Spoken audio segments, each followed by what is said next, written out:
Just wanted to provide an update on what we're seeing out in the field this week.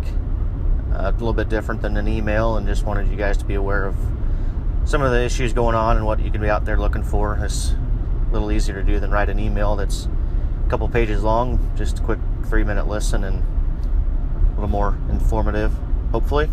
So we'll see how this goes and maybe continue this. Right now, just traveling up north of Prophetstown, going to Morrison, look at some fields that were likely planted into challenging conditions. Growers concerned about uneven corn, little yellow looking corn. So we're going to see what's going on up here.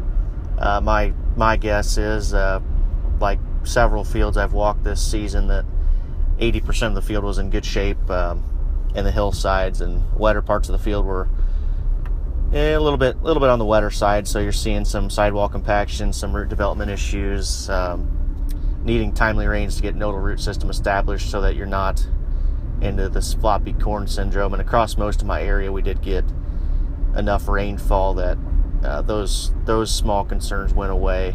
Nodal roots are growing actively again. Good upright plant architectures and things like that. So most of the corn I'm looking at right now is about shoulder high, 4 foot tall, and at the most. Still some corn out here that's V3, V4, and that corn really does need continued good rain events just to keep the root system moving. You got to keep the roots moist so they continue to grow. This taller corn that planted in that early April planted time frame, and those first windows where you got a little bit lighter stands around some of those challenging conditions, it's not going to be a perfect field by any means. So we got to get our heads around that. Got to get our growers in tune to having lower yields than they did last year, probably. I don't see how we can have 260 bushel corn in a field average if you've got a couple acres out of each field that has very low population or might be missing.